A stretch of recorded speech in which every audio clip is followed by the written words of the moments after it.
Welcome in, listener. You're listening to a segment from the Slumpbuster podcast with Ju-Ju and Dre. Find the full episode on Spotify, iTunes, the Google Play Store, or our YouTube channel. Enjoy.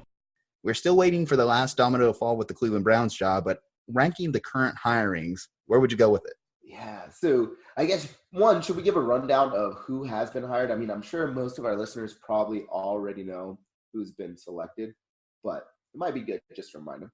Well, of course. I mean, a couple of the main ones are going to be, so Ron Rivera was the first one to go. He went to Washington. You know, it's an interesting coaching rotation when the Washington Redskins probably made the most sensible hire of the offseason. Moving on. And so you also have Mike McCarthy, so obviously former Green Bay Packers head coach. He went to Dallas. And then the last two, and this is where we get kind of into the questionable territory here. So Matt Rhule, the Baylor head coach, he jumped from college. He is now officially the Carolina Panthers head coach. So David Tepper making his first big hire as the owner of the Carolina Panthers. And then the other one is going to be Joe Judge, who's now the head coach of the New York Giants.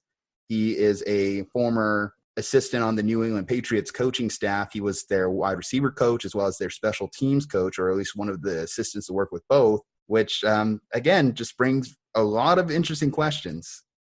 So with that said, back to the original question, ranking those hirings, where would you go? I think my personal worst one is going to be Matt Rhule. So I know Matt Rhule is a fantastic coach. I just don't know if he fits what the Panthers necessarily want to do right now. But I think it could be good if they're patient, if they're willing to give it some time, and Matt Rhule's able to come up with a good system.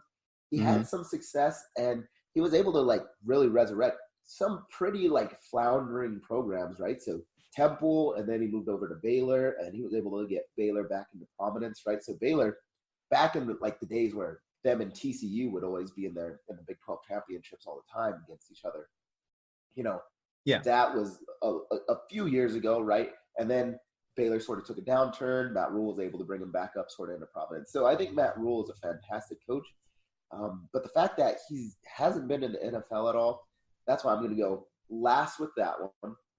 Then my next one is going to be the Joe Judge hire. And I know you're probably going to tear that one up, Ju-Ju. But, I mean, I don't think it's necessarily as bad as some people make it out to be, though it does sort of smell like they were sort of desperate, or they're trying to be innovative for innovative's sake, right? Like even the Daniel Jones sort of quarterback hiring or drafting, right? You could say that all to me seems sort of like desperatism, or, like I said, innovation for innovation's sake. Like, let's take example, the Heelys, right? Do you remember that? And, back a whole decade ago or 2 decades ago when, kids had sort of the wheel in their shoe, and it was like, was it innovative? Yeah. Did it need to be created? Probably not. And I think that's sort of the approach that the Giants are sort of taking, is like, oh, we're innovative, we're hiring, rather than an offensive coordinator or defensive coordinator, we're going with a special teams coach. And we've seen that it could work out, right? The Harbaughs and stuff, but I don't know if it's really going to work out. I think it could, but that's why I ranked that one second. Second from last, I should say. And then next up, I'm going to give it to the Mike McCarthy hire. I feel like the Cowboys sort of just played it safe, right? Like, I think there's a high floor for him. We already know that McCarthy can make it to a Super Bowl and make it to the playoffs, and he's a fantastic coach without a doubt. But to me, it just seems like they're playing it really safe, not really reaching out. And I don't know who a better coach would have been, right? Like, I probably would have said Ron Rivera, but obviously he was off the table. And so therefore, my final choice and my top pick, I would go with Ron Rivera. Let me just tell you why I hate the Joe Judge hire and why I just think it just makes absolutely no sense. The main concern I have with it is when you look at the Belichick coaching tree, it hasn't exactly panned out, hasn't really produced the best results in the league. You have Brian Flores, who had some solid performances at the end with Miami. You had Bill O'Brien, who's in the playoffs again. You could say that. Mike Vrabel was a player. He wasn't really a coach under Belichick. There's not really a track record of success for it. But the main thing I look at with the Joe Judge hire is similar to how I looked at the Daniel Jones thing. It's like no one was going to draft Daniel Jones at 6. So why in the world are you doing that?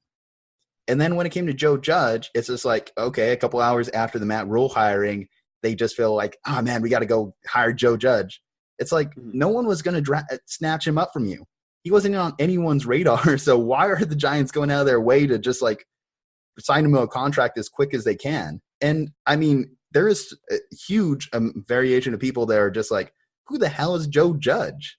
I mean, he is going to be the second most popular judge in New York behind Aaron Judge. And I even think Judge Judy might have been a more popular hire. So, I mean, I can't argue with too much with you right there, though I do think there is something to say that he's been in the NFL for a really long time, right? So since 2012, he's been with New England. And granted, I know that being around genius doesn't make you a genius per se, right? But I think there is something to say that the New England Patriots have kept him around for so long. He's helped them win Super Bowls. I think he does know how NFL organizations and NFL teams are supposed to be ran, which is a little bit more than, let's say, a Rhule who only comes from college, who has no idea how the NFL is really supposed to be run from a coaching standpoint. But from a coaching standpoint, you have to consider that Joe Judge was the wide receiving coach for this Patriots team.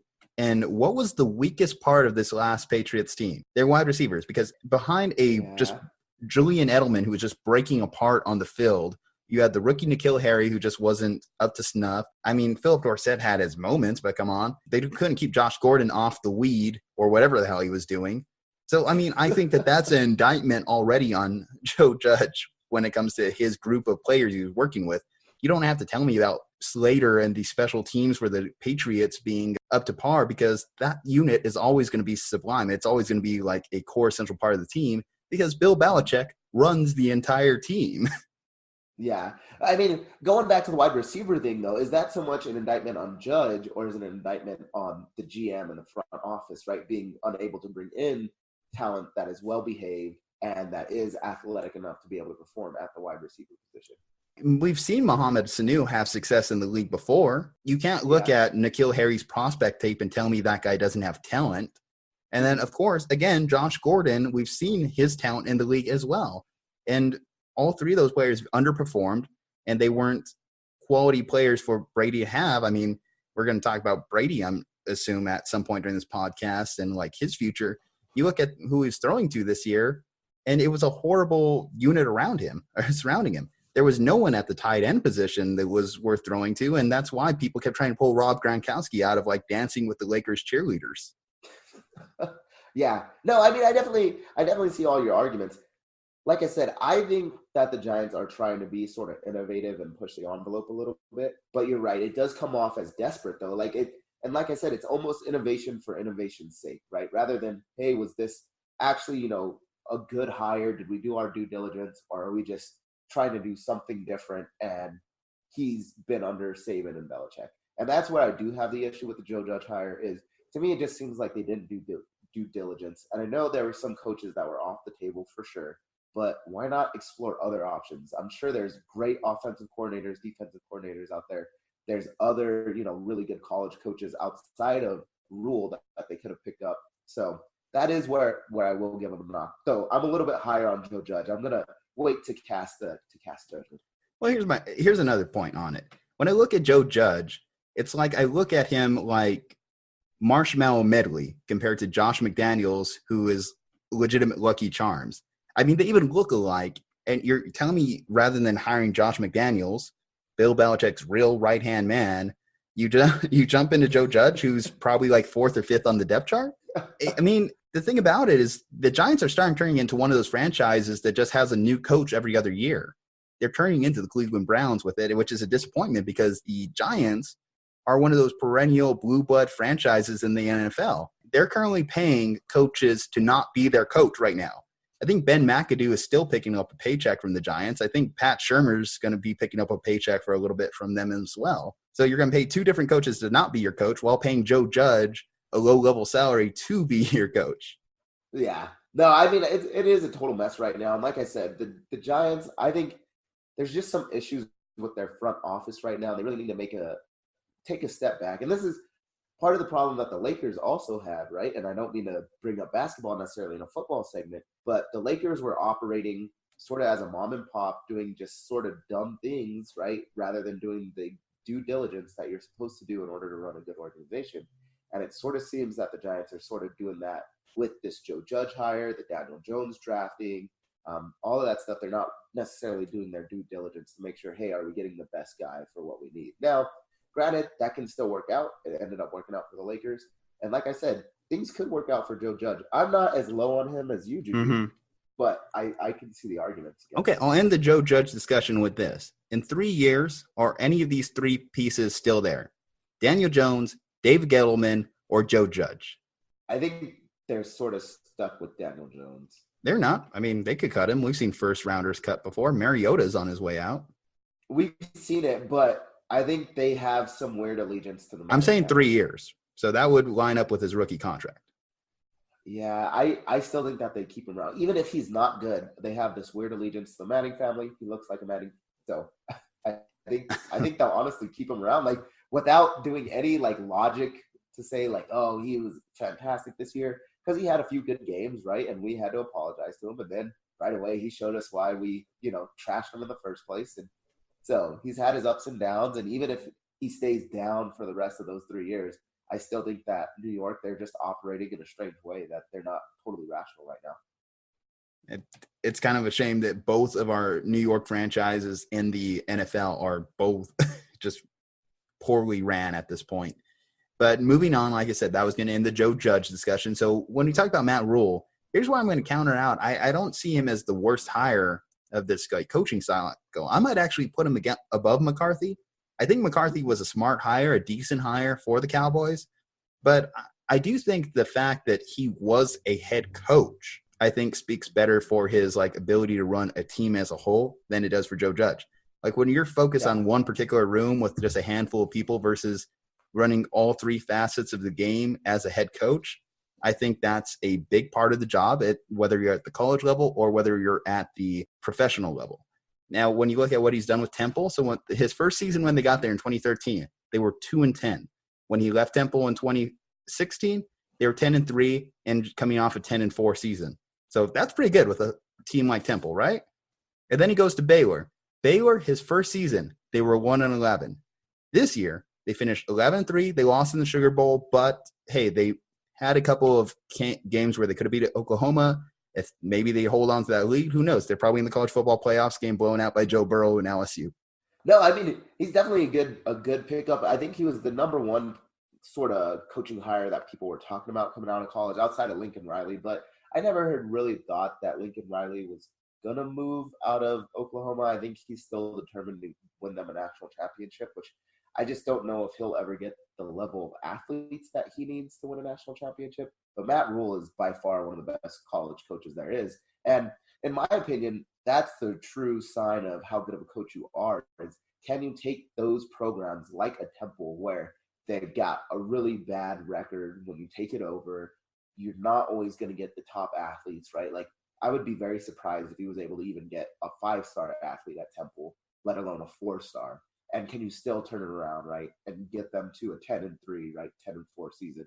And then same with Baylor. Baylor, it's a little bit easier to get the recruits, but it's still not easy to turn around from when you're 1-10, right, or 1-11, and be able to flip it all the way around. So to me, that is the signs of a good coach. That shows me that you're an even better coach than being able to, let's say, take over a program that's already good and just continue to win national championships. So yeah, I agree. Matt Rhule is a fantastic coach. I just don't know how well it's going to translate over into the NFL. We've seen time and time again where college coaches make that jump and it doesn't always work out. Well, you talked about David Tepper having to show a little bit of patience when it comes to this hiring. Well, I mean, he's kind of bought into patience because he has Matt Rhule to a 7-year, $60 million guaranteed contract. So he's going to have to be patient, bottom line.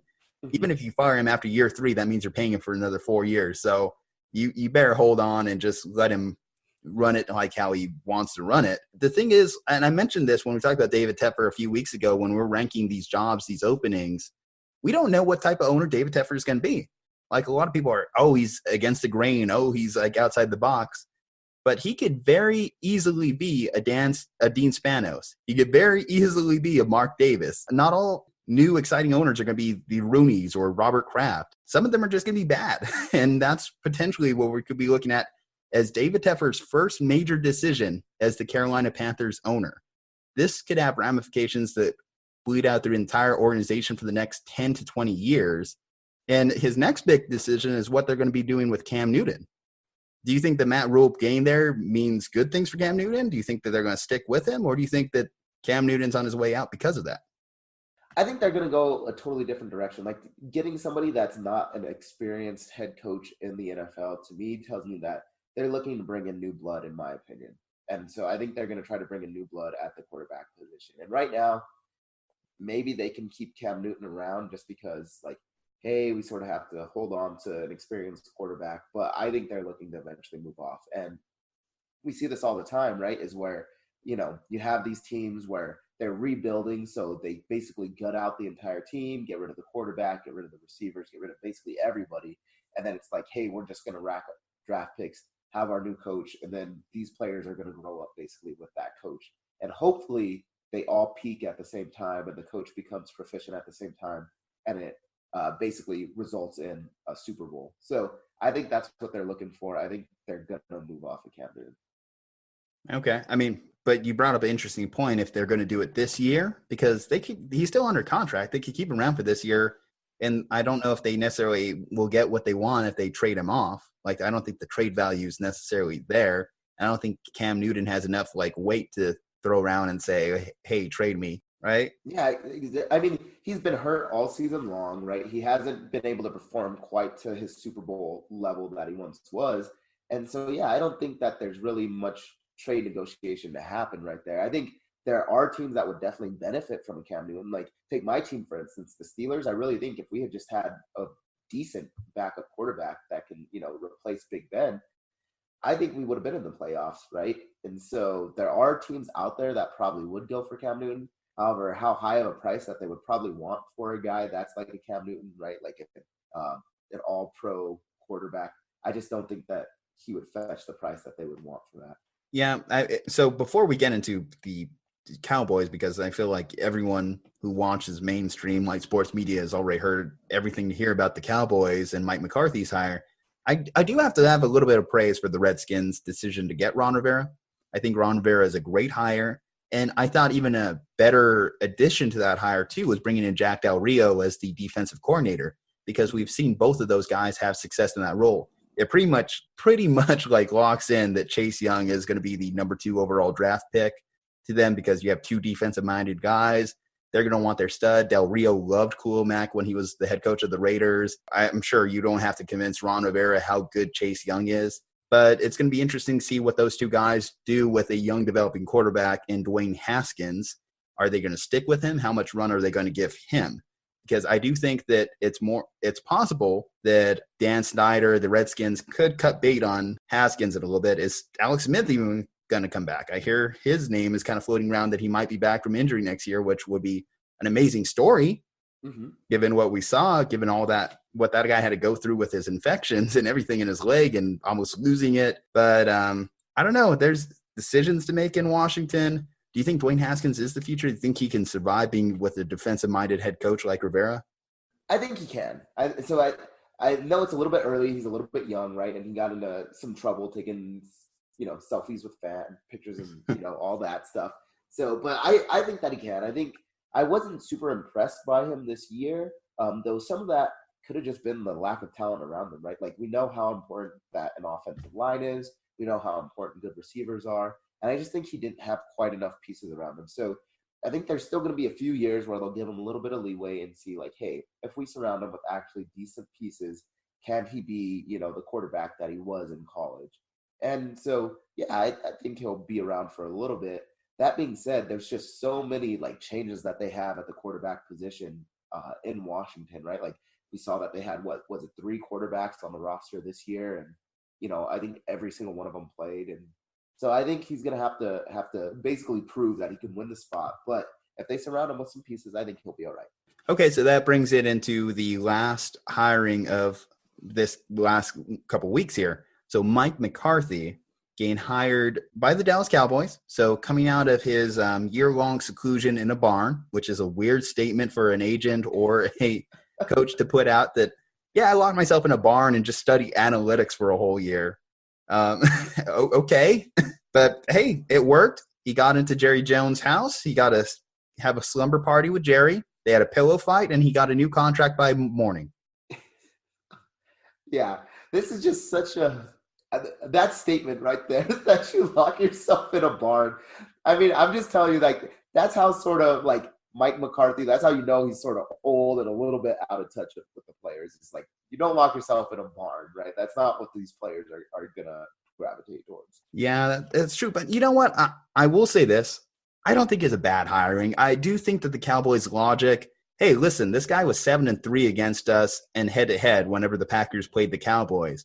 Now, the big question is how much of that is, okay, I have this generational talent known as Aaron Rodgers, or before that, Brett Favre.